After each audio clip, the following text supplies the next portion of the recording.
নমস্কার, অনন্যাস কুকিং ব্লগের একটা নতুন ব্লগে আপনাদের সকলকে স্বাগত জানাই। আজকে আমি বানিয়ে নিয়েছিলাম ফিশ ফিঙ্গার বানিয়ে নেওয়ার জন্য আমি এভাবে রুই মাছ ছিল, রুই মাছগুলোকে পেটি ছিল, পেটিগুলোকে লম্বিভাবে কেটে নিয়েছিলাম।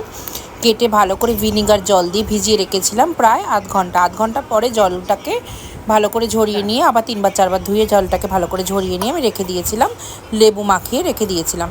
তারপরে আমি দিয়ে দিলাম এবারে বাটা মশলা আমি নিয়ে নিয়েছিলাম কটা রসুন কুচি, ধনে পাতা আমার মা দিয়ে দিল, ধনে পাতা, কাঁচা লঙ্কা, আদা, এই জিনিস কটার পেস্ট লাগবে। আর এর সাথে পুদিনা পাতাও দিলে ভালো লাগে, ফ্লেভারটা ভালো আসে। আমার কাছে ছিল না, আমি তাই দিইনি। তো বেটে নেওয়ার পরে আমি দিয়ে দিয়েছিলাম এই পেস্টটা, পুরো পেস্টটা দিয়ে লেবু রস যেহেতু দেওয়াই ছিল, একটু নুন দিয়ে ভালো করে আমি মাখিয়ে নিয়েছিলাম।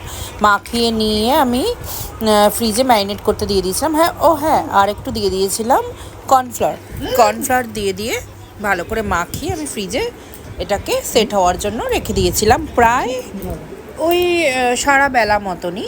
তারপরে আমি সন্ধেবেলা, যেহেতু আজকে কেকেআরের খেলা ছিল, তো আজকে ভাবলাম যে কেকেআর তো এমনিতেও জিতবে, তাহলে একটা কাজ করা যাক, তাহলে ফিশ ফিঙ্গার বানিয়ে এটাকে খেয়ে এটা সেলিব্রেট করা যাক। তো আমি ফিশ ফিঙ্গারগুলোকে এবারে ফ্রিজ থেকে বার করে নিয়েছিলাম, ভালো করে সেট হয়ে গেছিলো, বার করে নিয়ে ম্যারিনেশনটাও ঠিকঠাকভাবে হয়ে গেছিলো। সো এবারে আমি বার করে নিয়ে একটা হাত দিয়ে এটাকে ভালো করে নিতে হবে। একটা হাত দিয়ে আমি ডিমটাকে কোট করে নিয়েছিলাম, ডিমের কোটিং করে নিয়ে তারপরে আরেকটা হাত দিয়ে বিস্কুটের গুঁড়োর মধ্যে দিয়ে দিয়েছিলাম, দিয়ে আমি কোটিং করে নিয়েছিলাম। সো এইভাবে করলে সুবিধা হয় আর ভালো হয় জিনিসটা। এইভাবে আমি কোটিং করে নিয়েছিলাম, সবগুলোকে আমি ভালো করে কোটিং করে নিয়েছিলাম। দিয়ে এবার এটা প্রথম হলো, আর একবার করে নিয়েছিলাম। দুবার করে নিলে জিনিসটা ভালো মুচমুচেও হবে আর ভাঙবেও না। আর বাইরের দিকটা বিশেষ ভালোভাবে মানে একদম সিমে দিয়ে যেহেতু এটাকে ভাজতে হয়, ভেতরে কাঁচা মাছ থাকে, সিমে দিয়ে ভাজতে হয়।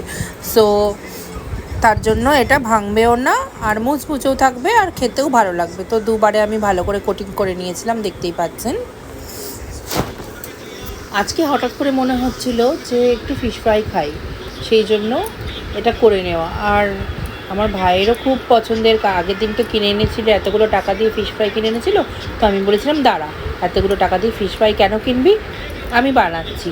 বানিয়ে ভালো করে, আমার এটা প্রথমবারই আমি বানালাম, জানি না কেমন হবে, খুব ভয় ছিলাম আর কি, খুব ভয় পাচ্ছিলাম। তারপরে যাই হোক, এটা খেতে খুব সুন্দর হয়েছিল। প্রথমে বাবাকে দিয়েছিলাম, বাবা তো খেয়ে বললো এটা আমার খুব ভালো লেগেছে। তারপরে সবাই মিলে খেয়েছিলাম। এইটা খেতেই আমাদের পেট ভরে গিয়েছিলো। তারপরে আমি অন্য রকমভাবে আরেকটা ফিশ কাটলেট বানিয়ে নিয়েছিলাম, সেই রেসিপিটা আমি পরে দিয়ে দেবো। তো এরকমভাবে সব কটা পিসকে আমি রেডি করে নিয়েছিলাম। এই কন্টেনারটার মধ্যে আমি সব কটাকে রেখে দিয়েছিলাম এক করে, যাতে একটার সাথে একটা না লাগে, এইভাবে একটা করে রেখে দিয়েছিলাম। এর ওপর দিয়ে আমি পরে আবার একটা পেপার দিয়ে দিয়েছিলাম, দিয়ে তারপরে আমি সবগুলোকে করে নিয়েছিলাম। তাহলে এটা অনেক দিন ফ্রিজে স্টোর করেও রাখা যায়, প্রায় 2-3 দিন স্টোর করে রেখেও খাওয়া যায়। আমি এটা করে নেওয়ার পরে আমি স্টোর করে নিয়েছিলাম প্রায় ওই সেট হয়ে গেছিলো, আধ ঘন্টার মধ্যে সেট হয়ে গেছিলো। আধ ঘন্টার মধ্যে সেট হয়ে যাওয়ার পর কড়ায় ভালো করে তেল দিয়ে তেলটাকে ভালো করে খুব সুন্দর করে গরম করে নিয়ে আমি ভেজে নিয়েছিলাম। নেওয়ার পর আমি দুবারে ভেজেছিলাম, প্রথমে হালকা ভেজেছিলাম, তারপর একটু বেশি করে ডিপ ফ্রাই করে নিয়েছিলাম। কেমন হয়েছে জানাবেন, দেখলেন তো কেমন হলো।